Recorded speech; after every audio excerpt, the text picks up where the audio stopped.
పరలోకపు తండ్రి, మీ ప్రియ కుమారుడు మా ప్రభు అయిన యేసుక్రీస్తు వారి శ్రేష్టమైన నామంలో మరొక పర్యాయం మీకు వందనములు చెల్లిస్తున్నాం. మీ ప్రియ కుమారుడైన యేసుక్రీస్తు ప్రభు వారిలో మీరు వెల్లడిపరిచిన ఆశ్చర్యమైన పరలోకపు ప్రేమ కొరకై మీకు వందనాలు. ఆ ప్రేమ చేతనే మమ్మల్ని ఆకర్షించినారు, మమ్మల్ని జయించినారు, మీ స్వకీయ సంపాద్యంగా చేసుకున్నారు, మీ నామమును మాకు ధరింపజేసినారు, మీ పిల్లలమని పిలువబడే ఆధిక్యత మాకు ఇచ్చినారు. దత్తపుత్రాత్మను మాకు ఇచ్చి ఆ ఆత్మ మా ఆత్మతో కూడా మేము దేవుని పిల్లలమని సాక్ష్యం ఇస్తుండగా మా రక్షణను నిశ్చయం చేసినారు. అందును బట్టి మీకు వందనములు చెల్లిస్తున్నాం. ప్రియ తండ్రి, ఈ మీ అనాదికాల సంకల్పాన్ని బట్టి ప్రభా మమ్మల్ని ఎక్కడెక్కడి వారమో ఒక్కొక్కరిని వెదకి రక్షించి సంఘముగా కూర్చున్నారు. ప్రియ తండ్రి, ఈ ప్రాంతంలో ఉన్న మీ ప్రజలందరూ మిమ్మల్ని ఆరాధించటానికి మీ సన్నిధిలో ప్రార్థన విజ్ఞాపనలు తీసుకొని రావటానికి, మీ వాక్యం ఉపదేశం పొందటానికి అనువైనటువంటి స్థలముగా ఈ రెహబోతు ప్రార్థనా మందిరాన్ని మీరు దయచేసినందుకై వందనాలు చెల్లిస్తున్నాము. ఇద్దరు లేక ముగ్గురు నా నామమున ఎక్కడ కూడి ఉందరో వారి మధ్యలో ఉంటాను అని సెలవిచ్చిన దేవుడావు. ప్రభా, కూడి వచ్చిన మా మధ్యలో మీరున్నారని మీ వాగ్దానాన్ని బట్టి మేము నమ్ముతున్నాం. కాబట్టి ప్రభా, భయముతో, వణకుతో, మెలకువతో ప్రభా మీ సన్నిధిలో మేము గడపటానికి సహాయం చేయండి. ప్రతి నిర్లక్ష్యపూరితమైన వైఖరి నుండి మమ్మను భద్రపరచండి. మీ నోట నుండి వచ్చు మాట ఏటిదో అని మేము కనిపెట్టుకోవడానికి మాకు కృప దయచేయండి. మా హృదయాలను అలాగ మేము సిద్ధపరచుకోవటానికి సహాయం చేయండి. మీరు మాట్లాడే దేవుడవు, మా హృదయాలను మా అక్కర్లను ఎరిగిన దేవుడవు, మా భవిష్యత్తును ఎరిగిన దేవుడవు. మాకే మాటలు అవసరమో ఆ మాటలు మీరు దయచేయండి. నాతో మాట్లాడండి, మాతో మాట్లాడండి. ప్రభా, మీ ప్రియమైన దాసుడు మీరు ఏర్పరచుకొనిన సాధనం సోదరుడు భక్సింగ్ గారిని ప్రభా మీరు లోకములో నుండి ఏర్పరచుకొని ప్రభా మీ సేవ కొరకై పిలిచి అనేక సంవత్సరాలు మిమ్మల్ని సేవించటానికి మీరు ఏర్పరచుకొనిన సాధనంగా వాడుకున్నందుకై మీకు వందనాలు. ప్రియ తండ్రి, ఈరోజు ఆయన మీ మహిమలోనికి తీసుకొని పోబడి 24 సంవత్సరాలు పూర్తయిన సందర్భంగా నీతిమంతుని జ్ఞాపకం చేసుకొనుట ఆశీర్వాదకరమన్న మాట మేరకు జ్ఞాపకం చేసుకోనై ఉంటుండగా ఆ జ్ఞాపకం మా జీవితాలకు పురికొల్పుగా, మా జీవితాలను సవాలు చేసేదిగా ఉండగలిగినట్లు ప్రభా మాటలు మీరే దయచేయండి. మేలుకై నన్ను మమ్మును జ్ఞాపకం చేసుకొనండి. మీ యొక్క అధికారము క్రింద, మీ శిరసత్వం క్రింద ఈ కోడిక జరిగించబడి ముగించబడినట్లు సహాయం చేయండి. యేసుక్రీస్తు ప్రభు పరిశుద్ధ నామంలో స్తుతులు చెల్లించి ప్రార్థిస్తూ ఉన్నాము తండ్రి.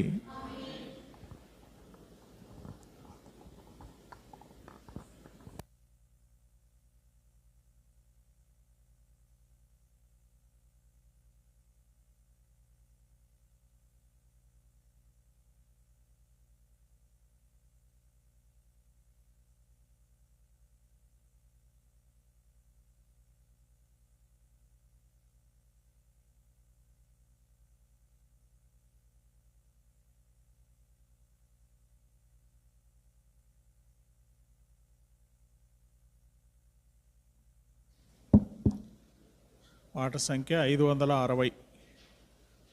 పాత పుస్తకాల్లో 549 ఉంటుంది.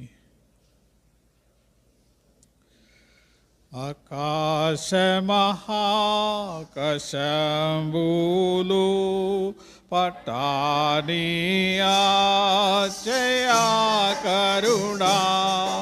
ఆకాశమహాకాశంబులు పట్టానియాచయాకరుడా, కృపా చూపి నివాదనను నెరవేర్చిన ఉపకారి, కృపా చూపి నిబంధనను నెరవేర్చిన ఉపకారి, కాపాడితివి నడిపితివి,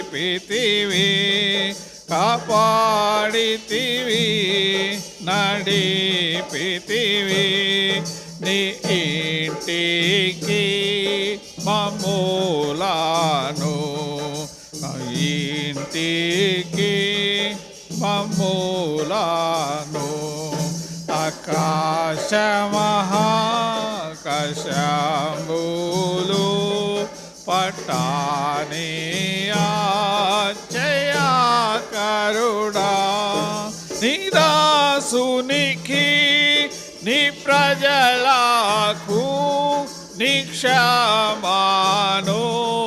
కనుపరచు,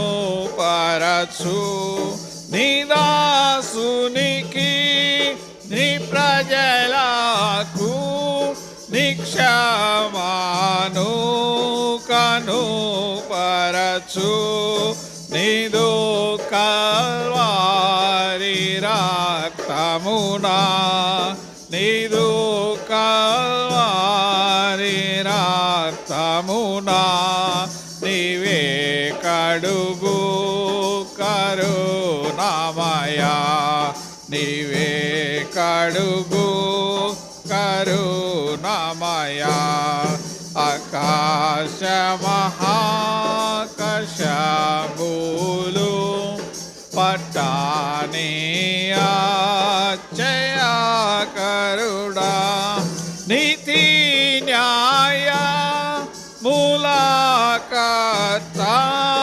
ప్రీతి తోడా నీ ప్రజలకు, నీతి న్యాయ మూలకర్త, ప్రీతి తోడా నీ ప్రజలకు, నీతి న్యాయ మూలనేము, నీతి న్యాయ మూలనేము, స్తుతింప నిరతము, స్తుతింప నిరతము,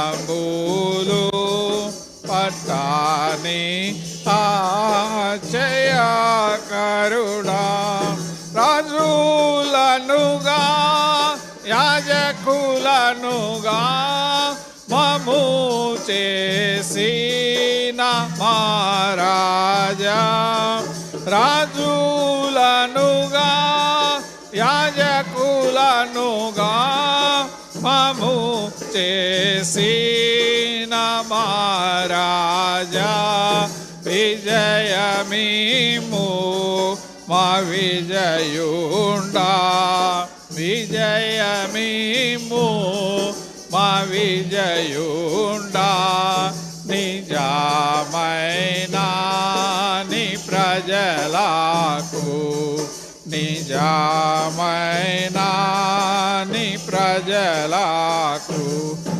ఆకాశమహాకాశంబులు పట్టానియాచయాకరుడా, ఆకాశమహాకాశంబులు పట్టానియాచయాకరుడా, తెగులు కష్ట నష్టము వర్షాలేమి పురుగు బాధ కరు తెగులు కష్ట నష్టము వర్షాలేమి పురుగు బాధ కరుణ చూపి విడిపించి కరుణ చూపి విడిపించి మురిపించు మాములను మురిపించు మాములను ఆకాశమహా కశములు పట్టాని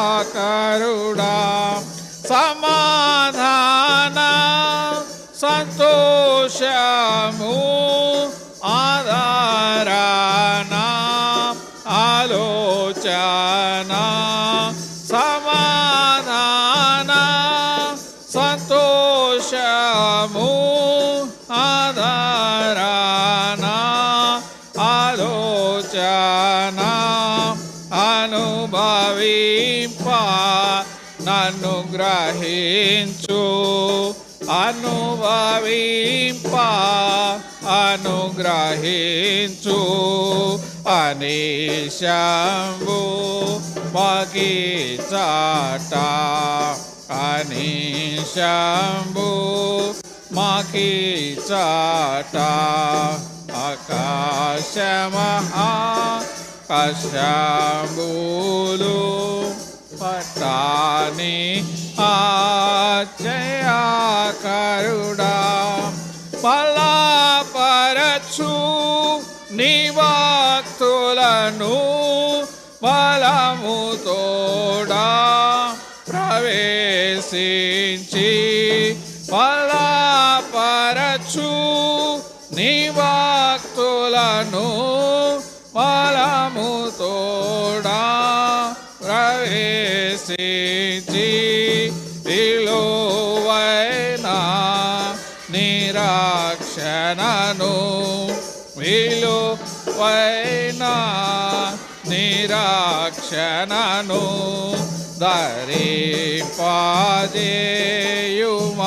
ధరింపజేయుమల్లెలూయా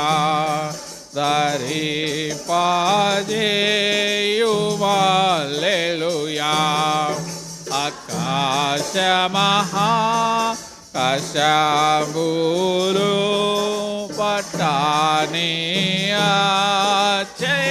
ఆచయాకరుడా ఆకాశమహా కశంబులు పట్టాని ఆచయాకరుడా.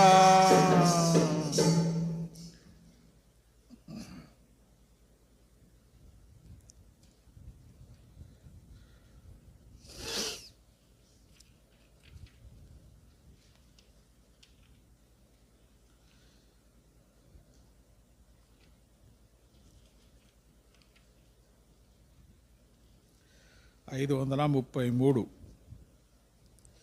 పాట సంఖ్య 533. కొన్ని పాత పుస్తకాలు అయితే 527.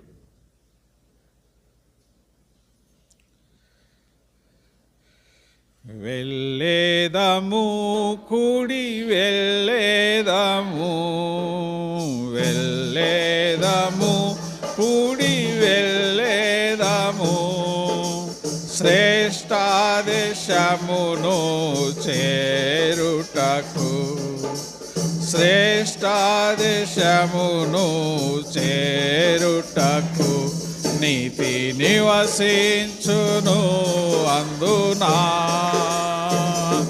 నీతి నివసించును అందునా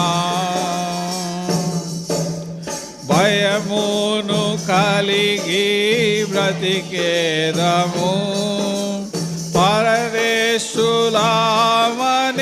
ఎరుగావలే భయమును కలిగి బ్రతికేదము పరదేశులామని పరదేశులామని ఎరుగావలే ప్రవేశించవలే విశ్రాంతిలో ప్రవేశించవలే విశ్రాంతిలో తప్పిపోదుము మరచినచో తప్పిపోదుము మరచినచో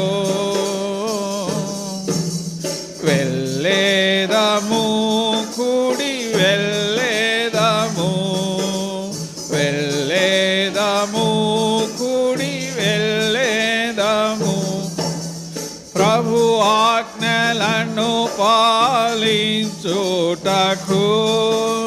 ప్రయాస పడేదము మనమిలలో ప్రభు ఆజ్ఞలను పాలించుటకు ప్రయాస పడేదము మనమిలలో పరిలాముగా తము ఆరకు పరిలాముగా తము ఆరకు పడిపోకుండా చూచుకొందుము పడిపోకుండా చూచుకొందుము వెళ్ళేదము కూడి వెళ్ళేదము వెళ్ళేదము కూడి వెళ్ళేదము ప్రభువు మనకప్పగించినవి పట్టుకొని మనముండేదము ప్రభువు మనకప్పగించినవి పట్టుకొని మనముండేదము దుష్టుని బారిని తప్పించుకో దుష్టుని బారిని తప్పించుకో దోచుకొన నీవకు మకుటము దోచుకొన నీవకు మకుటము వెళ్ళేదము కూడి వెళ్ళేదము వెళ్ళేదము కూడి వెళ్ళేదము సులువుగా ఉరియొడ్డు ప్రతి పాపము సంపూర్ణముగను తొలగించుచు సులువుగా ఉరియొడ్డు ప్రతి పాపము సంపూర్ణముగను తొలగించుచు సహనాము తోడా పరుగెత్తుచు సహనాము తోడా పరుగెత్తుచు సగదేశము చేరవలెన్ గదేశము చేరవలెన్ వెళ్ళేదము కూడి వెళ్ళేదము వెళ్ళేదము కూడి వెళ్ళేదము నతా పొందసాగేదము సమర్పించుకొని పూర్ణముగా సంపూర్ణత పొందసాగేదము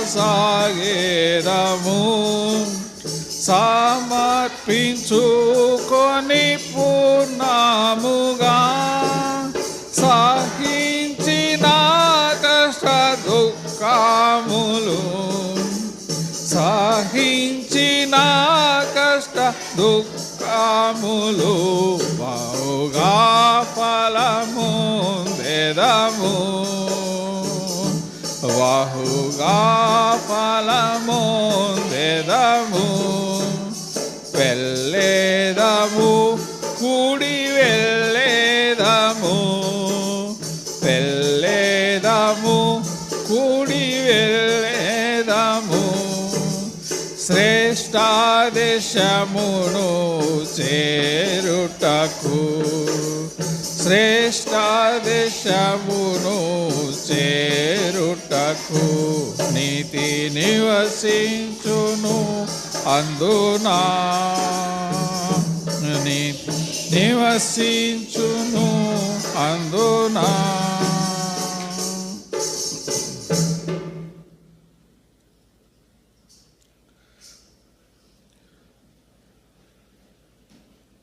ప్రార్థన.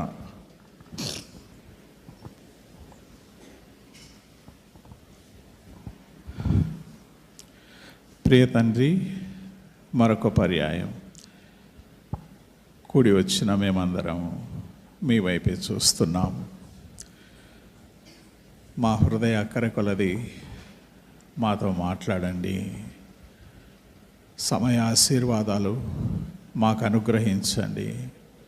అయోగ్య దాసుడను, నిష్ప్రయోజకుడను, నిరర్థకమైన జ్ఞానం కలవాడను మీ ప్రియకుమార్ని నిబంధన శిలువ రక్త ప్రోక్షలలో శుద్ధీకరించండి. అవసరమైన మాటలు మీ మాటలే పలకగలుగుటకు ప్రవ్వా నా పెదవులను బలిపీఠం మీద కారునిప్పులతో తాకించి పవిత్రపరచండి. ప్రవ్వా నా జ్ఞానాన్ని దూరపరచండి. మా జీవితాలకు క్షేమాభివృద్ధి కలిగించే మీ మాటలు మీరే మాకు అనుగ్రహించండి. ప్రభువా, మేము వచ్చిన వారిని ఖాళీగా తిరిగి వెళ్లకుండా మేలు పొంది వెళ్ళున్నట్లుగా ప్రభువా మీ ముఖకాంతిని మా మీద ప్రకాశింపచేయండి. నన్ను దర్శించండి, మమ్మల్ని దర్శించండి. యేసుక్రీస్తు ప్రభు శక్తిగల నామంలో స్తుతించి ప్రార్థిస్తున్నాము తండ్రి.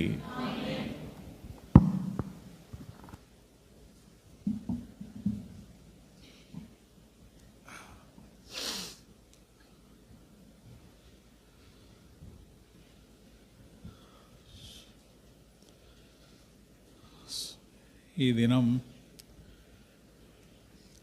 సాధారణంగా ఏ కూడిక ఉంటుంది? సంఘ ప్రార్థనా కూడిక. అయితే ఈ దినం మార్పు చేయబడింది. కారణం, మెసేజ్ వచ్చింది కదా అందరికీ. మక్సింగ్ గారు ప్రభు మహిమలోనికి తీసుకొని పోబడి 24 సంవత్సరాలు ఈ దినంతో పూర్తయిన సందర్భంలో మరి జ్ఞాపకం చేసుకుందాం అనేటువంటి తాత్పర్యంతో మరి ఈ కూడికను మార్చటం జరిగింది. అయితే ఎందుకు జ్ఞాపకం చేసుకోవాలి అనేటువంటి విషయం మనకు అందరికీ చాలా సందర్భాల్లో జ్ఞాపకం చేయబడే ఒక మాట. పెద్ద సేవకులు ఎవరైనా చనిపోయినప్పుడు సాక్ష్యాలు చెప్తుంటారు, అలాంటివి మనం వింటుంటాం. అప్పుడు ఈ మాట మనకు తిరిగి జ్ఞాపకం చేయబడుతుంటుంది. సామెతల గ్రంథం 10వ అధ్యాయం 7వ వచనం. అందరం కలిసి చదువుదాం. సామెతల గ్రంథం 10వ అధ్యాయం 7వ వచనం. నీతిమంతుని జ్ఞాపకము చేసుకొనుట ఆశీర్వాదకరమగును. తర్వాత హెబ్రీయులకు రాసిన పత్రిక 13వ అధ్యాయం. హెబ్రీయులకు రాసిన పత్రిక 13వ అధ్యాయం 7వ వచనం. ఇది కూడా అందరం కలిసి చదువుదాం. హెబ్రీయులకు రాసిన పత్రిక 13వ అధ్యాయం 7వ వచనం. మీకు దేవుని వాక్యము బోధించి మీ పైన నాయకులుగా ఉన్నవారిని జ్ఞాపకము చేసుకొని వారి ప్రవర్తన ఫలమును శ్రద్ధగా తలంచుకొనుచు వారి విశ్వాసమును అనుసరించుడి. నీతిమంతులను జ్ఞాపకం చేసుకుంటే ఆశీర్వాదము అన్నాడు. ఎందుకు ఆశీర్వాదము? చదివిన రెండవ భాగంలో ఏమని మనం జ్ఞాపకం చేసుకున్నాం? ఏమి జ్ఞాపకం చేసుకోవాలి అన్న విషయం మనకు ఇక్కడ తెలియపరచబడింది. నీతిమంతులను జ్ఞాపకం చేసుకోవడం అంటే ఊరికే వారిని జ్ఞాపకం చేసుకుంటే సరిపోలేదు. అసలు వారిని గురించి ఏమి జ్ఞాపకం చేసుకోవాలి అన్న విషయం మనకు తర్వాత చదివిన వాక్య భాగంలో కనబడ్డది. ఏముంది అక్కడ? మీకు దేవుని వాక్యమును బోధించి మీ పైని నాయకులుగా ఉన్న వారిని జ్ఞాపకం చేసుకొని వారి ప్రవర్తన ఫలమును శ్రద్ధగా తలంచుకొనుచు. వారు ఎట్లాగూ ప్రవర్తించారు ఈ లోకంలో, వారి జీవితాలు ఎలాగ ఉండినాయి అనేటువంటి విషయాన్ని అక్కడ ప్రవర్తన ఫలం అనే చోట ఒక సంఖ్య వేసి కింద వ్రాసినారు. ఏమని? 2 అనే సంఖ్య దగ్గర వారు అంతము వరకు నడుచుకొనిన రీతిని, వాళ్ళు ఎలాగ నడుచుకున్నారో ఈ విషయాలను జ్ఞాపకం చేసుకోవాలి అని, వారి ప్రవర్తన ఫలమును ఎట్లా తలంచుకోవాలా? ఏమని ఉంది అక్కడ? ఏమని ఉంది? వారి ప్రవర్తన ఫలమును శ్రద్ధగా తలంచుకుంటూ. జ్ఞాపకం చేసుకుంటాం, అయితే మనసు పెట్టి ఆ తలంచుకున్నటువంటి సందర్భాన్ని బట్టి ఆ జీవితం, ఆ తలంపు, ఆ జ్ఞాపకం మన జీవితం మీద ప్రభావం చూపాలి అనేటువంటి ఆశతో, అట్టి శ్రద్ధతో మనం తలంచుకోవాలి. తలంచుకొని ఏం చేయాలి? అక్కడే ఉంది తర్వాత, వారి విశ్వాసమును అనుసరించండి. ఎందుకు జ్ఞాపకం చేసుకుంటామంటే వారి విశ్వాసాన్ని అనుసరించటం కొరకై జ్ఞాపకం చేసుకోవాలి. ఇది మన లక్ష్యం కావాలి. మనము ఎవరిని మనకు ముందుండి ప్రభు మహిమలోనికి తీసుకొని పోబడ్డా మరి దైవజనులను ఎవరి గురించి అయినా మనం జ్ఞాపకం చేసుకుంటే అది మన జీవితాన్ని, మన జీవిత గమనాన్ని నిర్దేశించాలి, మన యొక్క దిశను నిర్దేశించాలి. ఆ ఉద్దేశంతోనే మనము ఈ జ్ఞాపకం చేసుకుంటాం. అనగా ఆ ప్రవర్తన ఫలం, వారు అంతం వరకు నడుచుకునే రీతి మనము కూడా అలాగ నడుచుకోవాలనేటువంటి ప్రేరణ మనకు కలిగించాలి. లేకపోతే మనం జ్ఞాపకం చేసుకుని ఏం ప్రయోజనాలే. మనం ఇక్కడ ఏం జ్ఞాపకం చేసుకుంటున్నామో వాళ్ళకేం తెలియదు, వాళ్ళు చూస్తుండొచ్చు పరలోకంలో నుండి. అయితే ఇక్కడ జ్ఞాపకం చేసుకున్నందువల్ల మన జీవితాలు ప్రభావితం చేయబడితే అది మన జీవితానికి మేలు కలిగిస్తుంది. అది మనము కొద్ది సమయం దేవుని సన్నిధిలో గడిపినందువల్ల మనకు అది ప్రయోజనకరం కావాలి. మనం ఏదో ఒక నియామక కూడిక ఉందని వచ్చిపోవటం కాదు, వచ్చిన ప్రతిసారి కూడా దేవుని చేత దర్శించబడి కొంచెమైనా ఆత్మీయంగా మన జీవితంలో ఏదో ఒక రకంగా మేలు పొంది మార్పు చెంది మనం తిరిగి వెళ్ళటానికి తిరిగి దేవుని యొక్క ఇంటికి కూడి వస్తాం. మరి భక్త్ సింగ్ గారిని గురించి మనం జ్ఞాపకం చేసుకోవాల్సినటువంటి విషయాలను గురించి మనం తలంచితే మొట్టమొదటిగా మనం జ్ఞాపకం చేసుకోవాల్సిన విషయం ఏంటంటే, అప్పుడప్పుడు మధ్యలో ప్రశ్నలు వేస్తుంటే జవాబు చెప్తూ ఉండాలి. భక్త్ సింగ్ గారు గొప్పవారా, భక్త్ సింగ్ గారి దేవుడు గొప్పవాడా?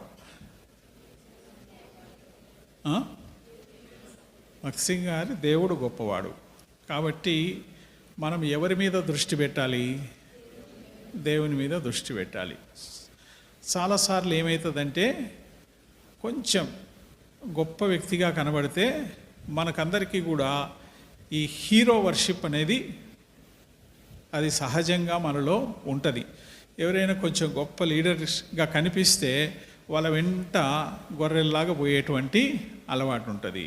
లోకంలో ఇంతమంది ఎందుకు కోట్లాది మందిని ప్రజలు పూజిస్తున్నారు?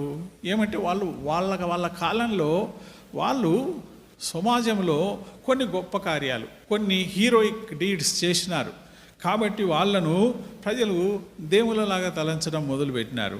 అంటే మిగతా వాళ్లకు సామాన్యంగా సాధ్యం కాని కొన్ని అసమానమైనటువంటి కొన్ని కార్యాలు చేయడం బట్టి వాళ్లకు ఏదో దేవుని శక్తి ఉండేలాగా చేసినారని వాళ్ళు వాళ్ళని దేవుళ్ళగా పూజించడం అనేది పరిపాటిగా వచ్చింది. బహుశా ఈ స్టూడెంట్స్ యవనస్తులకైతే తెలిసి ఉంటుంది. ఒకరెవరో సచిన్ టెండూల్కర్కు గుడి కట్టినారు, ఒకరెవరో మహేంద్ర సింగ్ ధోనికి గుడి కట్టినారు, ఒకరెవరో నరేంద్ర మోడీకి గుడి కట్టినారు. ఇట్లా ఉంటుంది. కొన్ని తరాల తర్వాత చూస్తే ఇట్లాంటి వాళ్ళు ఇంకో 1 కోటి మంది పుట్టుకొని వచ్చేస్తారు. అలాగూ మానవులు ఏంటంటే ఒక అసాధారణమైనటువంటి ప్రతిభ కనపరిచినటువంటి వ్యక్తిని దేవునిగా పూజించడం. ఒక మేలు చేసినాడు వైఎస్ రాజశేఖర రెడ్డి, ఏదో మేలు చేశాడు, 108 పెట్టి పేదలకు వైద్య సదుపాయం అందుబాటులోకి తెచ్చినాడని ఎక్కడ చూసినా ఆయనకు బొమ్మలు పెట్టి ఆయన గుడి కట్టిరి.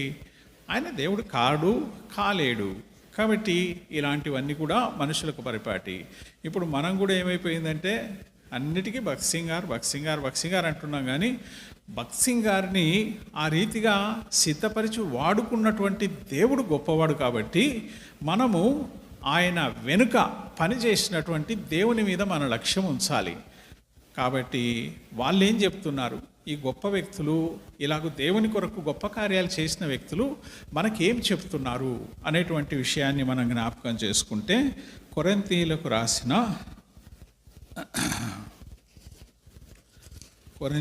రాసిన 2వ పత్రిక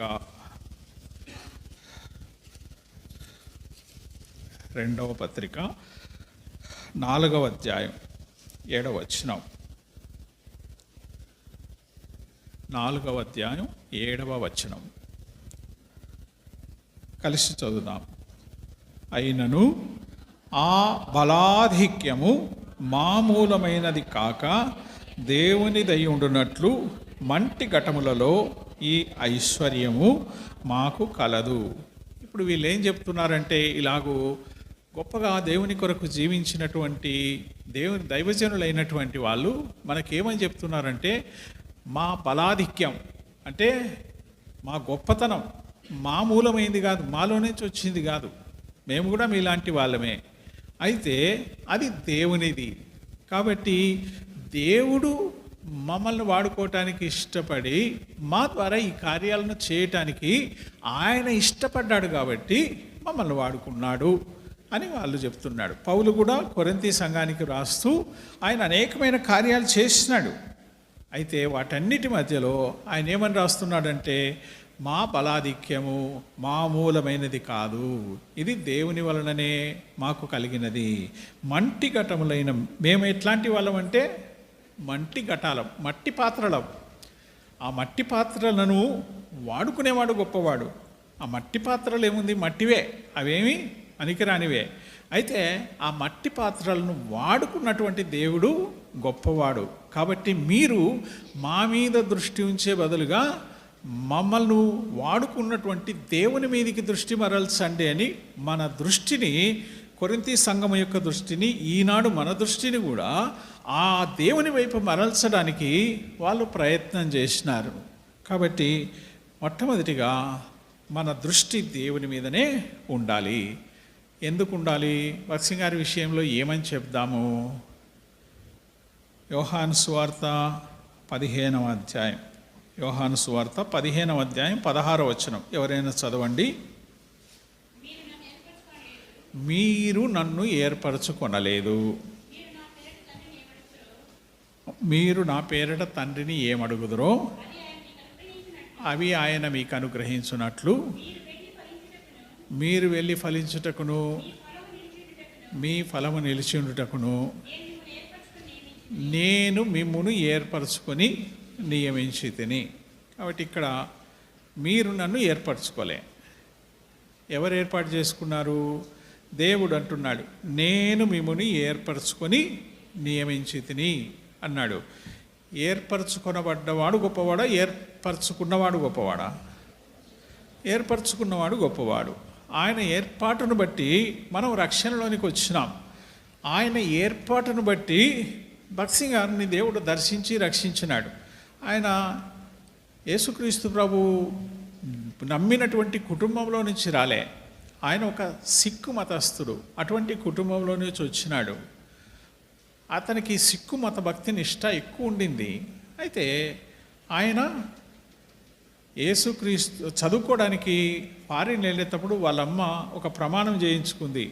నేను అక్కడికి పోతే నువ్వు క్రైస్తవ మతంలో చేరిపోతావేమో అంటే చేరను అని ప్రమాణం చేసి బయలుదేరినాడు. అక్కడికి పోయిన తర్వాత ఆయన తన మతనిష్ట ప్రకారమే ఉండటానికే ప్రయత్నం చేసినాడు. ఆయన ఏమీ క్రైస్తవ మతంకు ఆకర్షించబడలే. తాను సిక్కు మత నిష్ట ప్రకారమే ఉండటానికి ప్రయత్నించినాడు. అయితే నాగరికత ప్రభావాన్ని బట్టి తను అక్కడ ఉన్నటువంటి చెడు అలవాట్లన్నీ, సిగరెట్లు త్రాగడము, ఈ బీరు బ్రాందీలు తాగటాలు, అది సినిమాలు, లేకపోతే ఇట్లాంటి అక్కడ ఉన్నటువంటి నాటకశాలలకు వెళ్ళడం, ఇటువంటి వాటన్నిటికీ అలవాటు పడిపోయాడు. అటువంటి పరిస్థితుల్లో కూడా మరి ఈ లోకములో భ్రష్టత్వంలోనికి వెళ్ళిపోయినటువంటి వ్యక్తిని కూడా దేవుడు ముందే ఎన్నిక చేసుకున్నాడు కాబట్టి అతన్ని తగిన సమయంలో దర్శించటానికి దేవుడు కనిపెడుతూనే ఉన్నాడు.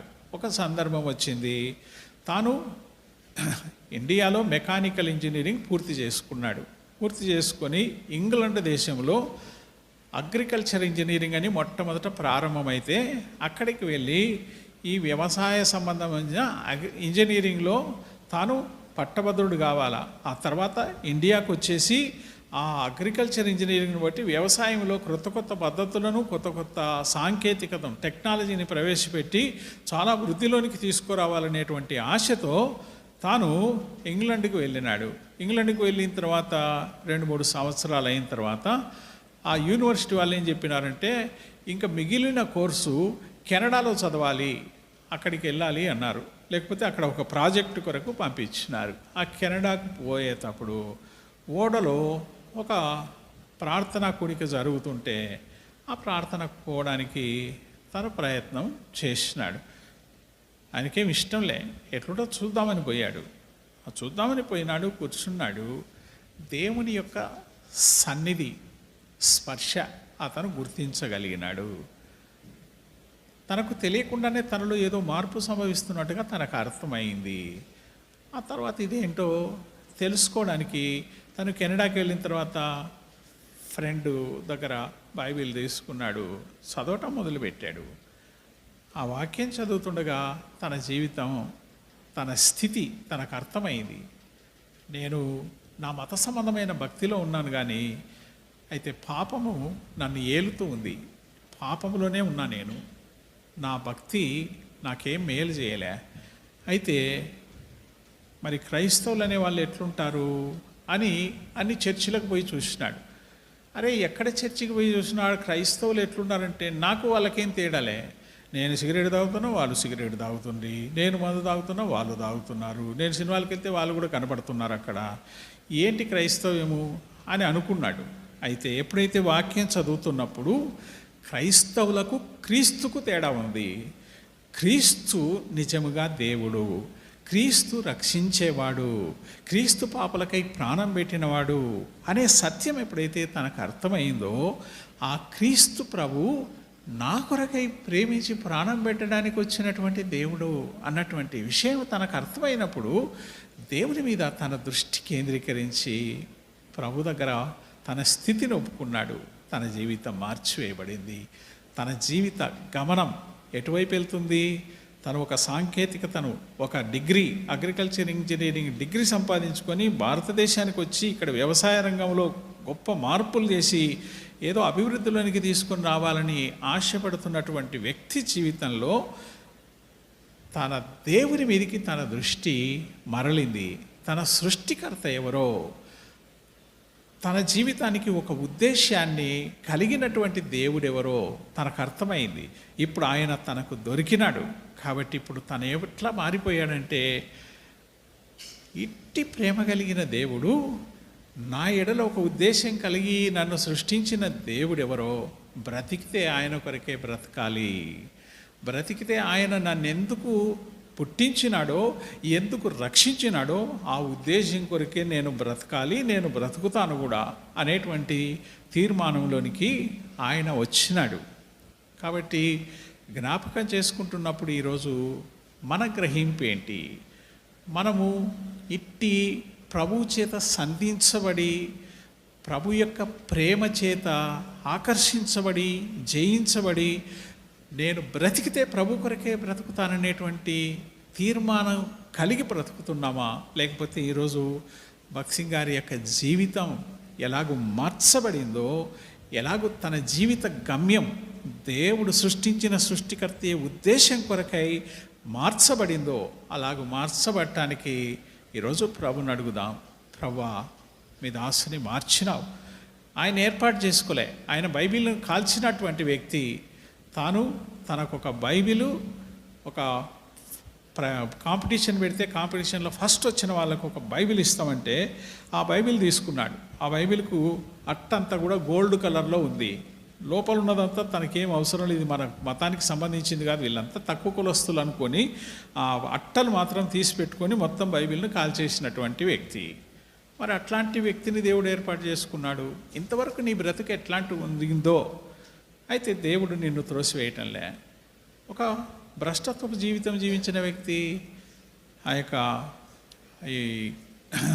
అదేంటి సిగరెట్లు తాగి, మందు తాగి, సినిమాలు షికార్లకు వెళ్ళి, క్లబ్బులకు వెళ్ళి, అట్లా డ్యాన్సులకు బార్లకు వెళ్ళి, అట్లాంటి వ్యక్తి తన జీవితంలో ఎప్పుడైతే ప్రభు సంధించినాడో, తను గుర్తించి మారినాడు, అటువంటి వ్యక్తిని దేవుడు ఎన్నిక చేసుకున్నాడు, త్రోసివేయలే. ఈరోజు నా పాపపు స్థితిని బట్టి దేవుడు నన్ను త్రోసివేస్తే ఈ లోకంలో మనుషులు త్రోసేస్తారు. ఇట్లాంటి వాడా, ఎట్లాంటిదా అని అంటారు తెలిస్తే. మన రహస్య జీవితం తెలియనంత వరకు అయితే దేవునికి అంతా తెలుసు.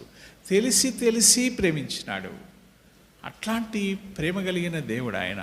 ఈ ప్రేమ చేత ప్రభావితం చేయబడి ఒక తీర్మానంలోకి వచ్చినాడు. ఈ దేవుని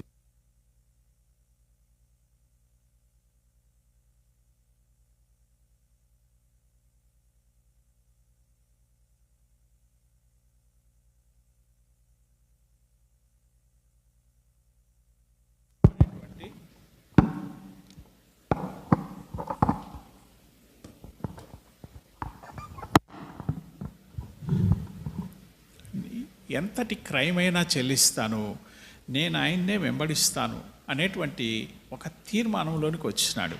ఈరోజు నీ తీర్మానం ఏంటి? నా తీర్మానం ఏంటి? ప్రభా, ఏమైనా కానీ ఇట్టి ప్రేమ నాయడలా కూడా చూపించినావు, నా కొరకు కూడా ప్రాణం పెట్టినావు, నన్ను కూడా మారుస్తావు, నన్ను కూడా కడుగుతావు, నన్ను కూడా పవిత్రపరుస్తావు, నన్ను కూడా పవిత్రపరిచినావు అని ఇప్పటికే అనుభవం కలిగిన వాళ్ళు. కాబట్టి బ్రతికితే నీ కొరకే బ్రతుకుతా అనేటువంటి తీర్మానంలోనికి మనం రావాలి. ఆయన అన్నాడు, ప్రభువా నేను నీవాడనే అన్నాడు. ప్రభు నీవాడను, నీవు నా ప్రభుడవని, నీ కొరకై జీవితును, మిగిలిన జీవితమును నీ కొరకే గడిపెదను, మిగిలిన జీవితమును నీ కొరకే గడిపెదను, ప్రభుని వాడను. ఎప్పుడైతే ప్రభుని అంగీకరించినాడో హృదయంలో గొప్ప సంతోషం వచ్చింది. దాని గురించి ఆయన సాక్ష్యం పుస్తకం రాశారు. చాలామంది చదివింటారు, చూసింటారు. ఆ పేరేంటి? వినబడ్డంలే. చెప్పనశక్యమును మహిమాయుక్తమైన సంతోషం, మాటలతో వర్ణించడానికి వీలైనటువంటి సంతోషం. అది తన జీవిత అనుభవం. ఇలాంటి సంతోషం నీ జీవితంలో కూడా కలిగిందా? ప్రభు పాపాలు క్షమించి హృదయాన్ని కడిగిన కారణాన్ని బట్టి ఆ హృదయంలో ఉన్నటువంటి ప్రతి విధమైనటువంటి లోక సంబంధమైనటువంటి సంతోషము అంత తొలగిపోయి తనిప్పుడు మహిమతో నింపబడిన సంతోషముతో తన హృదయం నింపబడింది. అది తన సాక్ష్యం పుస్తకం. భక్సింగ్ గారి సాక్ష్యంలో సెకండ్ పార్ట్ పుస్తకం ఏంటో చెప్తారు ఎవరన్నా? సెకండ్ పార్ట్ ఏంటి? అసలు సెకండ్ పార్ట్ అనేది ఉందనేదే మాకు తెలియదు. మీ దగ్గరే కాదు, చాలామంది హైదరాబాద్లో పెద్ద పెద్ద సంఘాల్లో కూడా అడిగితే అదే పరిస్థితి.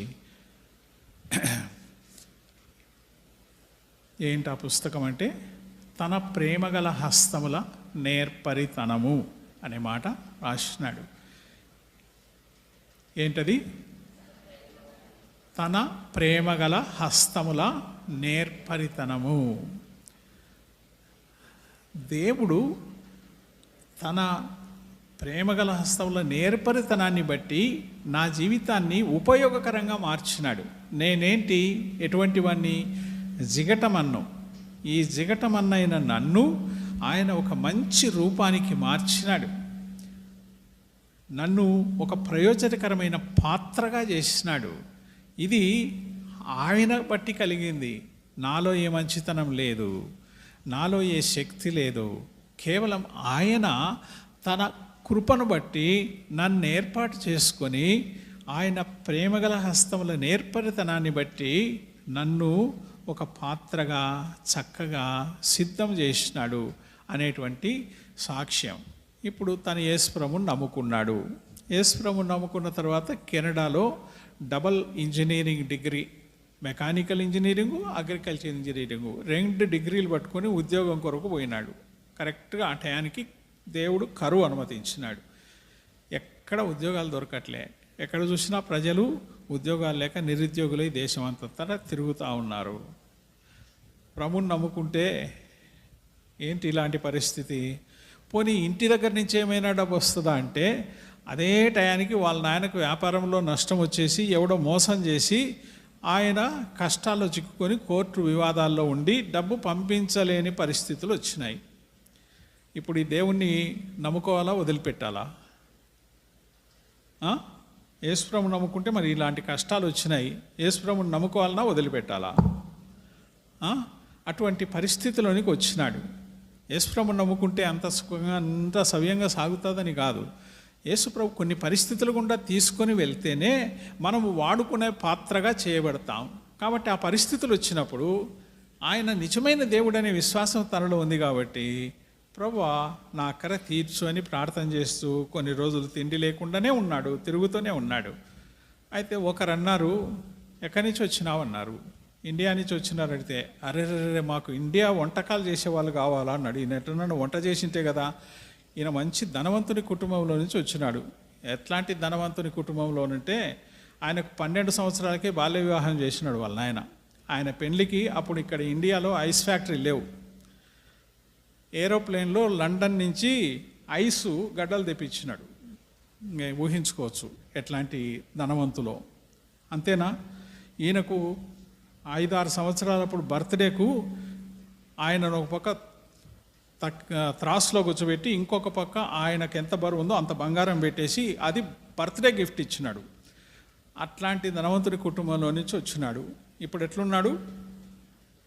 ఉద్యోగం దొరక్క యేసుప్రభుని నమ్ముకున్న తర్వాత అటు అక్కడి నుంచి సహాయం రాలే, ఈడ డబల్ డిగ్రీ పెట్టుకుంటే ఒక ఉద్యోగం రాలే, తిరుగుతుంటే వాళ్ళు ఇండియా వంటకాలు చేసేవాడు మాకు కావాలి కాబట్టి రమ్మన్నారు. సరే అని ఆ పని ఏది దొరకడం లే ఉద్యోగం, సరే అని పోయినాడు.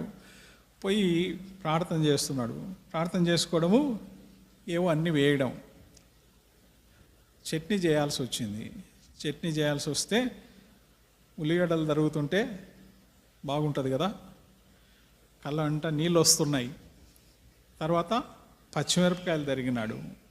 తర్వాత ఉప్పు వేసుకున్నాడు. అన్నీ కలిసి రోట్లో వేసి రుబ్బుతున్నాడు. మంటలు వస్తున్నాయి, నీళ్లు గారుతున్నాయి. ఏంది ప్రభు ఈ కష్టం అంటే, ప్రభు చెప్తున్నాడు, ముందు సంఘములో ఉంటావు. సంఘములో ఉల్లిగడ్డ లాంటి వాళ్ళు ఉంటారు, కళ్ళకు నీళ్లు తెప్పించే వాళ్ళు. పచ్చిమిరపకాయ లాంటి వాళ్ళు కూడా ఉంటారు. అయితే ఉప్పు లాంటి వాళ్ళు కూడా ఉంటారు. వీళ్ళందరూ కలిస్తేనే సంఘం. కాబట్టి ప్రభు అది నేర్పించడానికి ఆ పరిస్థితిని అనుమతించి ఆ అనుభవం కూడా తీసుకొని వెళ్ళి, ప్రభువు ఈ కష్టాలన్నీ కూడా, ఈ శ్రమలన్నీ కూడా, ఈ యొక్క ఉద్యోగం లేనటువంటి పరిస్థితి, ఈ యొక్క చిన్న ఉద్యోగం అలవాటు లేని పని చేయడానికి నేర్పించబడినటువంటి పరిస్థితి, ఇవన్నీ కూడా భవిష్యత్తులో తన సేవా పరిచర్య విషయమైనటువంటి అవగాహన కొరకై సిద్ధపరచడానికి దేవుడు ఈ పరిస్థితి గుండా తనను తీసుకొని వెళ్ళినాడు. కాబట్టి తనకు ఒక విషయము అర్థమైంది. నా జీవితంలో ఎదురయ్యే ప్రతి పరిస్థితి, అది కష్టమైనదైనా సరే, దేవుని ఉద్దేశం అందులో ఉంది. ఇది తన ఎరగగలిగినాడు. కాబట్టి తాను ఈ పరిస్థితులను బట్టి నిరుత్సాహపడిపోలే, వెనుకంజ వేయలే. నాకు దొరికిన దేవుడు నిజమైన దేవుడు, నాకు దొరికిన దేవుడు వర్ణింప వీలుగాని సంతోషాన్ని నాకు ఇచ్చిన దేవుడు, నా పాపములు క్షమించిన దేవుడు. కాబట్టి ఈ దేవుడు సత్యమైన వాడు, నిత్యమైన వాడు. కాబట్టి ఈ దేవుని నేను వెంబడిస్తా, ఏమైనా సరే అని తీర్మానం చేసుకున్నాడు. అటువంటి పరిస్థితుల్లో దేవుడు సిద్ధపరిచినాడు. తర్వాత మరొక చోట ఒక ఫ్యాక్టరీలో పనిచేయాల్సి వచ్చింది. పనిచేస్తున్నాడు, రెస్ట్ లేదు, ఎక్కువ గంటలు పనిచేయాల్సి వస్తూ ఉంది. అలసిపోయి ఒకరోజు ప్రభుని అడిగినాడు, ప్రభువా నా చేత కావట్లే, ఎక్కువ గంటలు పనిచేస్తున్నా, నిద్ర లేదు, ప్రభువా నాకు కొంచెం విశ్రాంతి కావాలా, కొంచెం 2 రోజులు ఆ మిషన్ ఆగిపోయేటట్టు చేయి అన్నాడు. దేవుడు ప్రార్థన విన్నాడు. మిషన్ చెడిపోయింది, 3 రోజులు రెస్ట్ వచ్చింది. అదే మిషన్ పనిచేస్తుంటే రెస్ట్ ఉండేది కాదు. దేవుడు అవసరమైతే దేవుని బిడ్డల కొరకు ఏమైనా చేస్తాడు. ఆయన దేవుని బిడ్డలు నమ్మకంగా ఆయన ప్రేమిస్తున్నారు కాబట్టి ఆయన చేయడానికి ఇష్టపడ్డాడు. ఆయన నమ్మకంగా దేవుని ప్రేమిస్తున్న కారణంగా ప్రేమించే వాళ్ళ కొరకు దేవుడు ఏమైనా చేయటానికి ఇష్టపడతాడు. కాబట్టి మన కొరకు దేవుడు చేయాలని ఆశపడతాం, కానీ మనం దేవుని అట్లా ప్రేమించడానికి, అట్లా వెంబడించడానికి వరకైన తీర్మానం మనకుందా? అది మనం ఆలోచించుకోవాలా, ప్రశ్నించుకోవాలా. లేకపోతే ప్రభువా నేను కూడా అలాగూ ప్రేమిస్తా, అలాగూ వెంబడిస్తా అనేటువంటి తీర్మానం మనం కలిగి జీవించాలా. కాబట్టి అట్టి తీర్మానంలో ఆయన ఉన్నందుకు దేవుడు తన పక్షంగా పని చేస్తూ వచ్చినాడు. అలాగూ తను సిద్ధపరిచినాడు. ఒకరోజు ఏమైంది, నువ్వు ఇండియా నుంచి ఇచ్చినావు కదా, ఇండియా దేశంలో మిషనరీస్ సేవ ఎట్లా ఉంది అని ఒక మీటింగ్లో మాట్లాడమని పిలిస్తే ఈయన ఏం చెప్పినాడు, మిషనరీస్ ఏమో మంచిగానే పనిచేసినారు, అయితే ఆ తర్వాత మిషనరీస్ వెళ్ళిపోయిన తర్వాత ఇండియా లీడర్స్ వచ్చినారు కదా, వాళ్ళు చేసే పనులన్నీ చూసి ఆయన ఏం చెప్పినాడంటే, అక్కడ ఏం జరుగుతుంది, సేవ ఏం లేదు, అందరూ కూడా వాళ్ళు డబ్బులు సంపాదించుకొని ఆస్తులు కూడా పెట్టుకొని ఏం చేయట్లేదు అని చెప్పినాడు. అని చెప్పి రూమ్కి వస్తే ప్రభు మాట్లాడుతూ వచ్చినాడు. వాళ్ళందరూ చేయలేదన్నావు కదా, మరి ఇంకెవరు చేస్తారు అని ప్రశ్నించినాడు. ఈయన దగ్గర జవాబు లేదు. నువ్వే చేయాలా అన్నాడు. నువ్వే చేయాలంటే నేనా, నాకు నత్తి ప్రభువా అన్నాడు. నేను డబల్ డిగ్రీ సంపాదించిన, మంచి ఉద్యోగం సంపాదించుకొని నా జీతంలో 90% నీ పని కొరకే ఖర్చు పెడతా అన్నాడు. నీ 70 కావాలి, నాకు ఏం తక్కువ ఉంది? భూమి నాదే, ఆకాశం నాదే, భూమి యొక్క సంపూర్ణత నాదే, పశుపక్షాదులు నావే, నీ 70 కావాలా? నాకు కావాల్సింది నువ్వు అన్నాడు ప్రభు. ఆ రోజు రాత్రి ప్రభు దగ్గర ఏం మాట్లాడలే, చాలా వాదిస్తూ ఉన్నాడు. చివరికి ప్రభువుకు సరెండర్ అయిపోయినాడు. ప్రభా, నాలాంటి బలహీనుణ్ణి, నత్తివాణ్ణి, మాటలు సరిగా మాట్లాడలేని వాణ్ణి, బైబిల్ అంతే పూర్తిగా ఏమి తెలియని వాణ్ణి నన్ను నువ్వు వాడుకుంటానంటే సరే, నేను సిద్ధమే అన్నాడు. అయితే ప్రభు చెప్పినాడు కండిషన్స్. ఏం కండిషన్స్? నీవు నా మీదనే ఆధారపడాలా, నీవు విశ్వాసంతో జీవించాలా, ఎవరికి నీకు ఏం అక్కర ఉన్నా, తిండి లేకపోయినా నాకు కొరత ఉందని ఎవరికి చెప్పకూడదు, ఎవరికి తెలిసేటట్టుగా కూడా నువ్వు ప్రవర్తించకూడదు. నువ్వు ఎంతసేపు ఉన్నా కూడా నీ యొక్క విశ్వాసంతో నా మీద ఆధారపడి బ్రతకాలి. అంతేకాదు, అక్కడ వాళ్ళందరూ మిషన్ వాళ్ళు పనిచేయలేదు, వీళ్ళు పనిచేయలేదు అన్నావు కదా, వాళ్ళతో ఎవరితో నువ్వు కలిసి ఏం పని చేయొద్దు, నేను నీకు ఎట్లా చెప్తే నువ్వు అట్లా చేయాలా అంటే చివరికి అన్ని షరతులకు ఒప్పుకొని ఇండియాకు వచ్చినాడు. ఇండియాకు వచ్చి ముంబై పట్టణంలో దిగగానే వాళ్ళ నాయన అక్కడి నుంచి వచ్చినాడు ఎదుర్కోవడానికి, పంజాబ్ నుంచి వచ్చినాడు. ఎయిర్పోర్ట్కి వచ్చేసే వీళ్ళకి ఇంత మారిపోయినాడు, బైబిల్ పట్టుకొని ఉన్నాడు. అరే చూసి ఏందిరా ఇది అంటే, ఇప్పుడు ఆ సిక్కు మతస్థులాగా ఆ గడ్డము మరి జుట్టు పెంచుకొని తలపాగా కట్టుకునేది ఏమి లేదు. అదే కాకుండా బైబిల్ పట్టుకున్నాడు. ఏందిరా ఇది, ఈ కులంలో చేరిపోయినావు, ఈ మతంలో చేరినావంటే, ఆయన నిజమైన దేవుడని నేను ఎరిగినాను, ఆయన వెంబడిస్తానంటే ఆయన అన్నాడు, అరే ఇంత పని చేసినావు నువ్వు అని. తలపాగా అనేది వాళ్ళు తీయరు, ఒకవేళ తీస్తే కూడా దాన్ని కింద పెట్టడానికి ఇష్టపడరు, అది వాళ్ళకది గౌరవ చిహ్నం. అటువంటి దాన్ని తలపాగా తీసి భక్తి గారి పాదాల దగ్గర పెట్టి, నాయన అది విడిచిపెట్టు, ఆ తక్కువ కులం వాళ్ళు, ఆ మతం నీకెందుకు అన్నాడు. ఆ దేవుడు నాకు ప్రియమైనటువంటి వాడు, ఆ దేవుని కొరకు ఎవరినైనా వదులుకుంటాను, దేన్నైనా వదులుకుంటాను అన్నాడు. అయితే ఇంటికి రావద్దు అన్నాడు. సరే, బాంబాయిలోనే వాళ్ళ సిస్టర్ ఉంటే ఆమె దగ్గరికి పోతే ఆమె ఇది తెలుసుకొని మా ఇంటికే రావద్దు అనింది. యేసుప్రభు నమ్ముకున్నందుకు ఏమైంది, బంధువులు త్రోసేసినారు. అప్పుడు ఆ యొక్క ఫుట్పాత్ల మీద పడుకోవడము, కరపత్రాలు కొన్ని తీసుకొని కొన్ని సువార్త పుస్తకాలు తీసుకొని కనిపించిన వాళ్ళకు కొంచెం యేసుప్రభుని గురించి తన జీవిత సాక్ష్యం చెప్పి కరపత్రిక ఇవ్వడము, పుస్తకం ఇవ్వడం. అలాగే విన్న వాళ్ళు ఎవరైనా ఆసక్తి చూపించి, ఆ బ్రదర్ కొంచెం టీ తాగుదాం, నాతో కూడా వస్తావు అంటే ఈయనేమి టీ కావాలని చెప్పేది, లేకపోతే తన అక్కర తనకు ఆకలి ఉందని చెప్పేదిలే.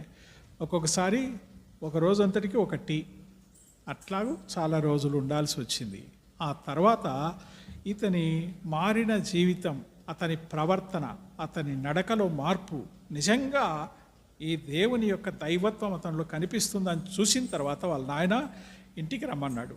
ఇంటికి పోయి ముందేమన్నాడంటే, ఈ మతాన్ని సీక్రెట్గా పెట్టుకో, నువ్వు సీక్రెట్గా బైబిల్ చదువుకో, సీక్రెట్గా ప్రార్థన చేసుకో, పబ్లిక్ చేయొద్దు, ఎందుకంటే నాకు అవమానం, నాకు ఊర్లో నాకు అవమానం కలుగుతుందంటే ఆయన మొదట్లో అలా కుదరదు, యేసుప్రభు నా ఊపిరి, ఆయన గురించి చెప్పడమే నా పని, నేను చెప్పకుండా ఉండలేను అన్నాడు. తర్వాత ఏమైంది, వాళ్ళ నాయనతో పాటు వాళ్ళ ఊరికి వెళ్ళినాడు.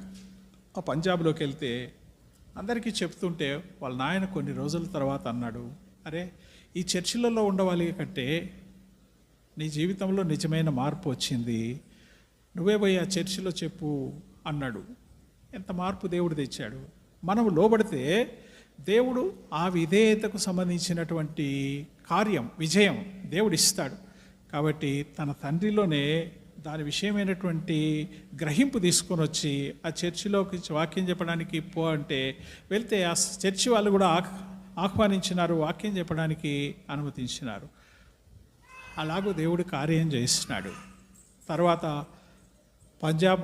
పాకిస్తాన్లో ఇప్పుడుంది, పంజాబ్లో రాష్ట్రం రెండుగా చీలిపోయి కొంత పాకిస్తాన్కి వెళ్ళిపోయింది, కొంత మనలో ఉంది. అలాగూ పాకిస్తాన్లోకి వెళ్ళిపోయిన పంజాబ్ ప్రాంతంలో ఆయన సొంత ఊరు ఉంది. అప్పుడు ఇండిపెండెన్స్ రాకముందు పరిస్థితి, అప్పుడంతా కలిసే ఉన్నాయి. అయితే ఆ ప్రాంతంలో తను ఉన్నప్పుడు అక్కడ స్పెషల్ మీటింగ్స్ జరుగుతున్నాయి. అఖిల భారత ఉజ్జీవ కుడికలు. ప్రార్థనాపరుడైన హైడ్ అనే వ్యక్తి ఎంతో కన్నీళ్లతో, దేశంలో మిషనరీస్ సేవ అంతా కూడా చల్లారిపోయి ప్రజలంతా లోకంలో కలిసిపోతున్న పరిస్థితి ఉంది, ప్రభు ఆ ఉజ్జీవాన్ని తీసుకురా, ప్రజలు తిరిగి నీ వైపుకు మరలేదానికి ఏదైనా కార్యం చేయని కొన్ని నెలలు ప్రార్థన చేశాడు కన్నీటితో. ఆ ప్రార్థనలు చేసి ఆ ఉజ్జీవ కుడికలు ఏర్పాటు చేస్తే వాళ్ళ ఊర్లో ఉన్నటువంటి పాస్టర్సు ఇట్లా కుడికలు జరుగుతున్నాయి రమ్మని పిలుచుకొని పోయారు. అక్కడికి పోతే వాక్యం చెప్పేవాళ్ళు ఆయన రావడం కొంచెం లేట్ అవుతుందని ఈయనను వాక్యం చెప్పమన్నారు. వాక్యం చెప్పిన తర్వాత చూసి నిజంగా ఈయన మీద దేవుని అభిషేకం ఉంది, దేవుని ఆత్మ ఉంది, కాబట్టి ఈయన మాటలో శక్తి ఉంది, దేవుని మాటలే మాట్లాడుతున్నాడు అని ఆ కోడికలంతా కూడా ఆయన్నే వాక్యం చెప్పమన్నారు. అలాగే దేవుడు వాడుకోవడం మొదలుపెట్టాడు. కాబట్టి మనకేమర్థమవుతుంది, యేసుప్రభు నమ్ముకున్నందువల్ల అన్నీ సకంగా సుఖంగా మంచిగా అన్నీ జరిగిపోతాయి కాదు, మన విశ్వాసానికి పరీక్ష వస్తుంది. మనము విశ్వాసం పరీక్షించబడాల. ఆ పరీక్షలో తను నిలబడ్డాడు. ఎవరు వద్దన్నా పర్వాలే, ప్రభువా నాకు తిండికి లేకపోయినా పర్వాలే, నాకు నువ్వు ఉంటే చాలు అని ఆయన నిలిచిన కారణంగా దేవుడు ఆయన్ను ఆ పాత్రను వాడుకోవడానికి ఇష్టపడ్డాడు. ఆయనకు తెలుసు నేను మంటివాణ్ణి, దేవుడు వాడుకోవటాన్ని బట్టి నేనేమైనా చేయగలుగుతాను, అంతేగాని ఆయన ఆత్మ నాలో ఉండి నా ద్వారా జరిగిస్తాడు. బోధ చేసేది నేను కాదు, ఆయన. కాబట్టి దేవుని మీద ఆధారపడటం అనేది అభ్యాసం చేసుకుంటూ వచ్చాడు. ఆ కారణాన్ని బట్టి దేవుడు ఆయన్ను తన ద్వారా గొప్ప కార్యాలు జరిగించినాడు. రోమీలకు రాసిన పత్రిక 1వ అధ్యాయం 7వ వచనం. రోమీలకు రాసిన పత్రిక 1వ అధ్యాయం 7వ వచనం చదవండి ఎవరైనా. ఇవన్నీ కలిసి ఉన్నాయి కదా, కలిసి ఉన్నాయి కాబట్టి 2 నుంచి 7 వచనాలు కలిసి ఉన్నాయి. అయితే చివరిలో ఈయన నామము నిమిత్తము అనేటువంటి చోట 7వ వచనంలో చివరి నుండి పైకి 4వ లైన్లో ఉంటుంది. ఈయన నామము నిమిత్తము సమస్త జనులు విశ్వాసమునకు విధేయులగునట్లు ఈయన ద్వారా మేము కృపను అపోస్తలత్వమును పొందితిమి. ఇక్కడ చాలు ఇక్కడ జ్ఞాపకం చేయగోరేటువంటి మాట ఏంటంటే విశ్వాసమునకు విధేయులగునట్లు అనేటువంటి మాట. ఒకటి విశ్వాసము, రెండు విధేయత. ఇది ఇంగ్లీష్ ట్రాన్స్లేషన్స్లో కొన్ని చక్కగా అర్థమయ్యేటట్లుగా అనువదించబడ్డాయి. అక్కడ ఏమనుందంటేనే the obedience that proceedeth from faith, అంటే విశ్వాసమును బట్టి కలిగే విధేయత. ఆ విధేయత ముందు విశ్వసించినాడు. ఈ విశ్వాసం దేన్ని కోరుతుంది? నేను ఊరికే దేవుణ్ణి నమ్ముకున్నానంటే సరిపోదు. దేవుని యందలి విశ్వాసం ఉంటే ఆయనకు విధేయత చూపించడం అనేది కూడా దాన్ని వెంబడే రావాలి. కాబట్టి ఈయన విశ్వసించినాడు. ఆ విశ్వాసాన్ని బట్టి దేవునికి విధేయత చూపడం అనేది తన జీవితంలో ప్రారంభించిన కొలది ఎంతగా విధేయత చూపించినాడో అంతగా దేవుడు ఆయన్ను వాడుకోవటానికి మొదలుపెట్టాడు. కాబట్టి మనము విశ్వసించినాం, దేవుని నమ్మినాం, దేవుని పిల్లలమని పిలువబడుతున్నాం, చెప్పుకుంటున్నాం. అయితే మన జీవితంలో ఆ విశ్వాసానికి తగినటువంటి విధేయత అనేది మన జీవితంలో కలిగి ఉంటున్నామా? ఇది ప్రాముఖ్యమైనటువంటి విషయం. ఎందుకు అబ్రహాము విశ్వాసులకు తండ్రి అని పిలువబడ్డాడు? ఎందుకు భక్త్ సింగ్ గారిని గురించి ఇంతగా మనం చెప్పుకోవాల్సినటువంటి పరిస్థితి ఏర్పడింది? వాళ్ళు ఒక విషయం గుర్తించినారు, నా విశ్వాసానికి కర్త ఆయన, దాన్ని కొనసాగించేవాడు కూడా ఆయన. కాబట్టి నేను ఆయన చెప్పే ప్రతి మాటకు విధేయత చూపిస్తా అనేటువంటి తీర్మానం కలిగి అన్ని విషయాల్లో కూడా దేవునికి విధేయత చూపించినారు. ఫలితం ఎట్లన్నా ఉండని, ఫలితము ప్రతికూలంగా కనిపించని పరిస్థితులను నేను చూడను. నేను పరిస్థితులు భిన్నంగా కనిపించినా కూడా నేను లోబడతాను. అప్పుడు దేవుడు ఆ ప్రతికూలమైన పరిస్థితులను నాకు అనుకూలంగా మారుస్తాడు అనేటువంటి నమ్మిక వారిని విధేయులుగా చేసింది. అబ్రాహామును దేవుడు కనాను దేశానికి తెచ్చాడు. కనాను దేశంకు నేను నీకు ఒక దేశాన్ని ఇస్తా, నేను నీకును నీ సంతానానికి ఒక దేశాన్ని ఇస్తా అంటే ఎక్కడి నుండి? మన ఇరాన్కు పాకిస్తాన్కు మధ్యలో ఉండే ఆ ప్రాంతం నుంచి బయలుదేరి ఆయన మధ్యధరా సముద్రానికి ఉత్తర భాగాన ఉండే ఆ ప్రాంతంలో హారాన్ అనే స్థలానికి వచ్చి అక్కడి నుంచి మళ్ళా దేవుని నడిపింపును బట్టి దక్షిణానికి వచ్చి ఆ కనాను దేశానికి వస్తే ఇప్పుడు ప్రభు చెప్పినాడు, ఈ దేశమును నీకును నీ సంతానానికి ఇస్తాను అని చెప్పినాడు. అక్కడేమో డెల్టా ప్రాంతం, యూప్రటీసు టైగ్రిస్ రెండు నదులు సముద్రంలో కలిసే ప్రాంతం, సారవంతమైన నేల, విస్తారంగా మంచి పంటలు పండే నేల. అట్లాంటి స్థలంలో నుంచి ఎక్కడికి తీసుకొచ్చినాడంటే అక్కడ చూస్తే మొత్తము కొండలు, లోయలు, అటువంటి వాళ్ళ మధ్యలోకి తెచ్చినాడు. అక్కడ ఉండే వాళ్ళు చూస్తే ఒక్కొక్కడు ఆజానుబాహులు. అట్లాంటి వాళ్ళ మధ్యలోకి తీసుకొని వచ్చి ఈ దేశాన్ని ఇస్తానంటే వీళ్ళని నేను జయించేది ఎట్లా, అసలు వీళ్ళ మధ్యలో నేను బ్రతికేది ఎట్లా అనేటువంటి పరిస్థితి. ఇక్కడ ఏమైనా అన్నీ అనుకూలంగా ఉన్నాయంటే ఒకే ఒక నది ఒక పక్క పోతుంది, మిగిలినంతా కూడా ఎప్పుడైనా వర్షం పడితే నీళ్లు దొరకలు, లేకపోతే లేదు. అట్లాంటి పరిస్థితి ఉన్న చోటికి తెచ్చి ఈ దేశాన్ని నీకు ఇస్తానన్నాడు. అయితే దేవుని నమ్మినాడు. నా జీవితంలో కూడా కొన్ని ఎడారి లాంటి పరిస్థితులు వస్తాయి, కొన్ని మనకు అర్థం కాని పరిస్థితులు వస్తాయి. అయినప్పటికీ విశ్వాసంలో కొనసాగాల. ఆయన కొనసాగినాడు. ఉద్యోగం లేకపోయినా, ఇక్కడికి వస్తే తండ్రి చేర్చుకోకపోయినా, తన చెల్లి అక్క చేర్చుకోకపోయినా దేవునే నమ్మినాడు. చివరికి దేవుణ్ణి నమ్మినందుకు భార్య ఆయన్ని విడిచిపెట్టి వెళ్ళిపోయింది. అప్పటికే ఒక కుమారుడు పుట్టాడు, ఆయన విడిచిపెట్టి వెళ్ళిపోయింది. ఈ మతం నాకు అక్కర్లే, నీవు నాకు అవసరంలే అని విడిచిపెట్టి వెళ్ళిపోయింది. అందరు విడిచిపెట్టి వెళ్ళిపోయినా కూడా ప్రభువా ఏం చేయాలి, నీవు ఉన్నావు నాకు చాలు అని ప్రభును వెంబడించడానికే తీర్మానం చేసుకున్నాడు. నా జీవితంలో కూడా ఇలాంటి పరిస్థితులు ప్రతికూలమైనవి సంభవిస్తాయి. అయితే దేవుని యొక్క ఏర్పాటు ఒకటి ఉంది, దేవుని సంకల్పం ఉంది. వీటన్నిటిని బట్టి ఒక బలమైన పాత్రగా వాడబట్టడానికి భౌతికమైనటువంటి బంధాలను దేవుడు తెంచేసినా, దేవుడు అధికమైనటువంటి గొప్పదైనటువంటి ఆత్మీయమైన కుటుంబాన్ని దేవుడు దేశదేశాల్లో ఇచ్చినాడు. కాబట్టి మన జీవితంలో పరిస్థితుల వైపు, మనుషుల వైపు చూడకుండా ముందుకు సాగాలని తన జీవితం ఈరోజు మనకు నేర్పిస్తూ ఉంది. తర్వాత తన జీవితం నుంచి మనకు ఏమర్థమవుతుందంటే, తను సువార్త చేసినప్పుడు బొంబాయి, పూనా, అహ్మదాబాద్, సూరత్ ఈ ప్రాంతాలన్నింటిలో ఎక్కడికి పోయినా కూడా వేల మంది రక్షించబడుతున్నారు. అక్కడి నుండి కాన్పూర్, లక్నో, ఆగ్రా, ఢిల్లీ, ఇట్లా ఎక్కడికి పోతే ఝాన్సీ, ఇక్కడికి పోతే అక్కడ వందల మంది ప్రభుని అంగీకరిస్తున్నారు. కొన్ని రోజులు అయిన తర్వాత వీళ్ళందరూ నమ్మినారు కదా, తీర్మానం చేసుకున్నారు, ఎట్లున్నారో చూద్దామని మళ్ళీ బాంబేకి వెళ్ళినాడు. పోతే అందరూ మళ్ళీ లోకంలో కలిసిపోయినారు. అప్పుడేమో వాక్యం విని అందరూ చేతులు ఎత్తినారు, తీర్మానం చేసుకున్నారు. మళ్ళీ ఈరోజు పోయి చూస్తే అందరూ మళ్ళీ లోకంలో కలిసిపోయినారు. ఏది ప్రభువా ఈ పరిస్థితి అని అడిగితే, ప్రభువా మరి ఇక్కడ స్థానికంగా పాస్టర్లు ఉన్నారు, చర్చెస్ ఉన్నాయి, మరి వాళ్ళు వీళ్ళందరినీ చక్కగా నడిపించాలి కదా అని తను అడిగితే ప్రభు ఏం చెప్పినాడంటే, కన్న వాళ్ళే పోషించాలా అన్నాడు. మరి నేను ఎట్లా చేయాలా అంటే ప్రభు ఒకే మాట చెప్పినాడు, నా వాక్యం అందరి చేతుల్లో పెట్టు. అప్పుడు ఎట్లుండేదంటే మా చిన్న వయసులో 1959లో నేను పుట్టిన ఆ దినాల్లో ఇంటికంతటికి ఒక బైబిలు లేక 2 బైబిళ్ళు, భక్తి కలిగిన వాళ్ళైతే 2 బైబిళ్ళు. బైబిల్ దొరకడం కూడా కష్టమే, అంత సులభం కాదు.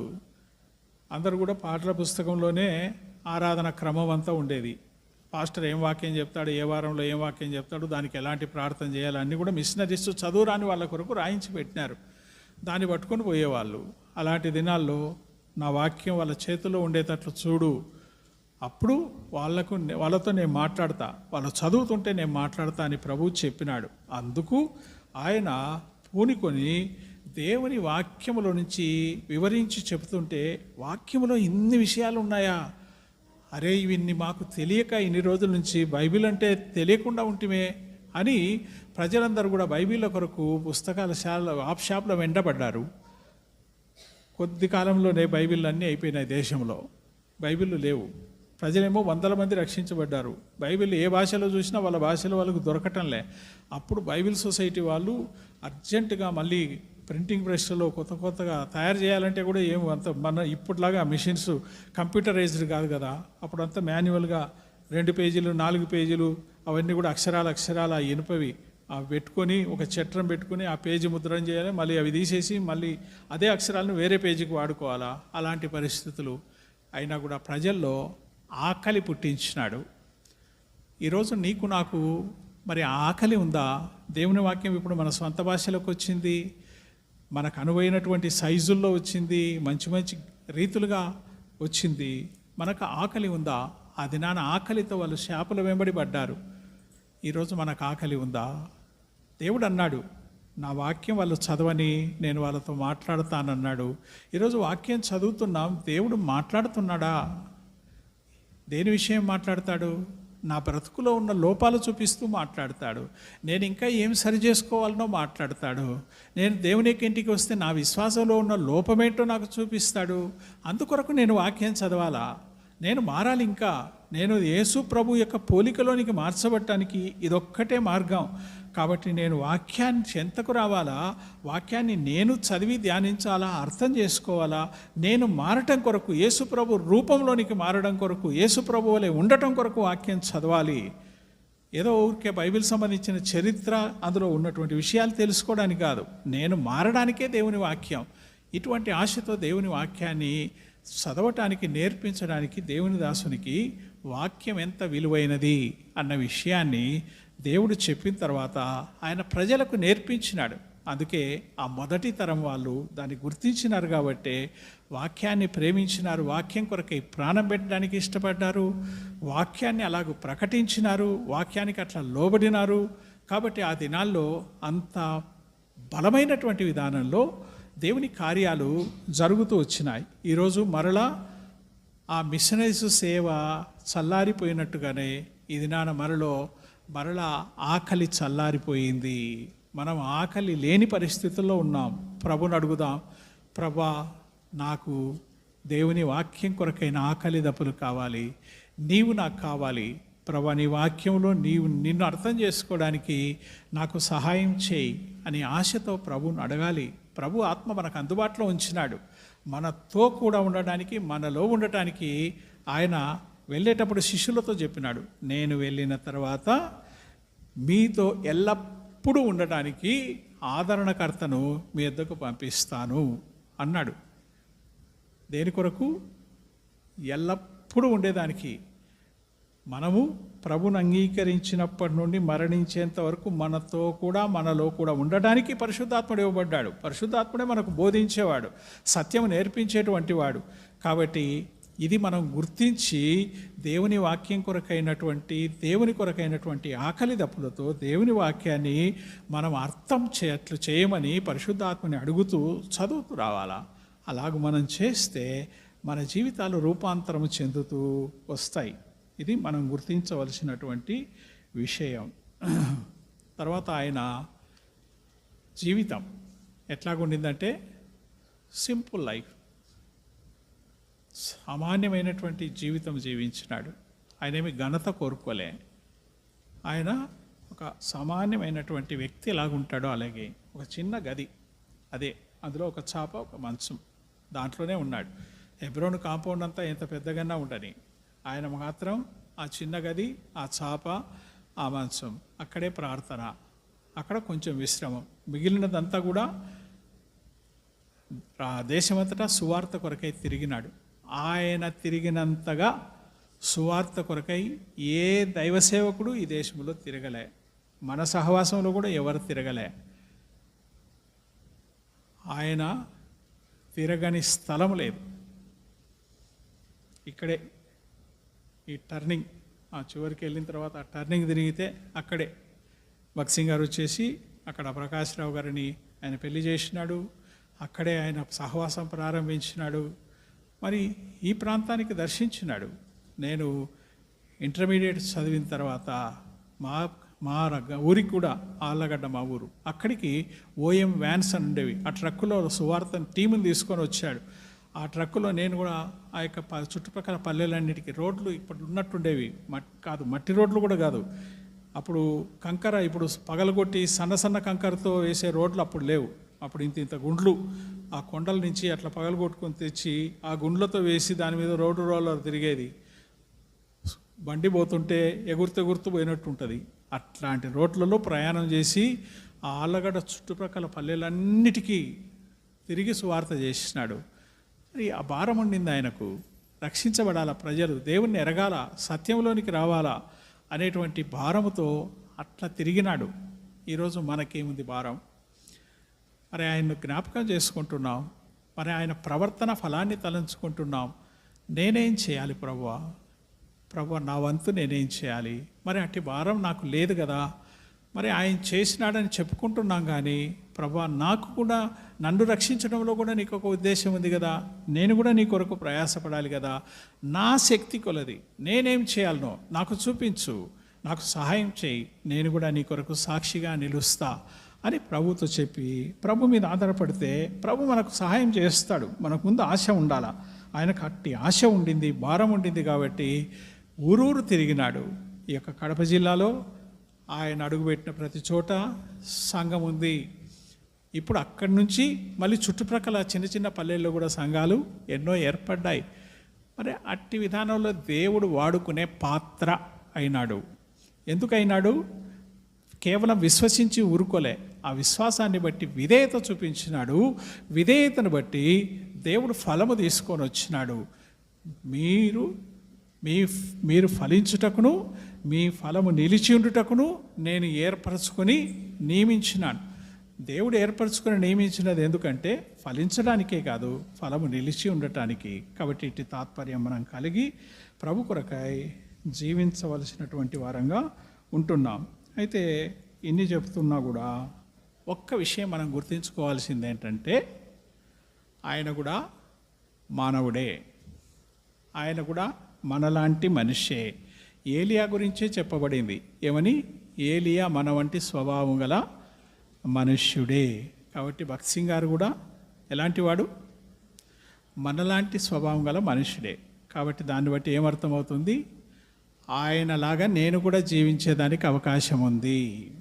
దేవుడు నన్ను కూడా వాడుకోగలడు. కాబట్టి నేను అప్పగించుకుంటే దేవుడు నన్ను కూడా ఒక ఆశీర్వాదకరమైనటువంటి పాత్రగా చేయగలడు. ఇటు విశ్వాసంతో మనం జీవించటానికి ఈరోజు ఆయన జ్ఞాపకం చేసుకున్నాం, తీర్మానం చేసుకుందాం. ఈ మాటలు ఇంటికి వెళ్ళిన తర్వాత మరలా జ్ఞాపకం చేసుకుందాం.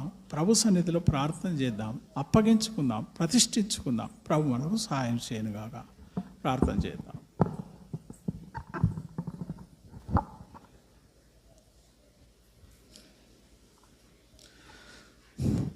దయగల తండ్రి, ప్రభువా, మమ్మను ఏర్పాటు చేసుకోవటంలో ఎంతో గొప్ప ఉద్దేశం ఉంది. మంటి కటాలమైన మమ్మల్ని మీరు మీ చేతిలో వాడబడే సాధనాలుగా చేసుకోవాలని ఆశపడుతున్నారు. మీ ప్రియదాసుడు సోదరుడు భక్సింగ్ గారిని అలాగే ఏర్పాటు చేసుకొని ఒక నత్తివాణ్ణి, ప్రభువా, పిరికివాణ్ణి బలమైన సాధనంగా వాడుకున్నారు. ఈరోజు మమ్మల్ని కూడా వాడుకోగలరు. ప్రభువా, ఈ మాటలు మా హృదయాల్లో భద్రపరుచుకొని తీర్మానంతో సాగటానికి సహాయం చేయమని యేసుక్రీస్తు ప్రభు పరిశుద్ధ నామంలో స్తుతులు చెల్లించి ప్రార్థిస్తున్నాం తండ్రి.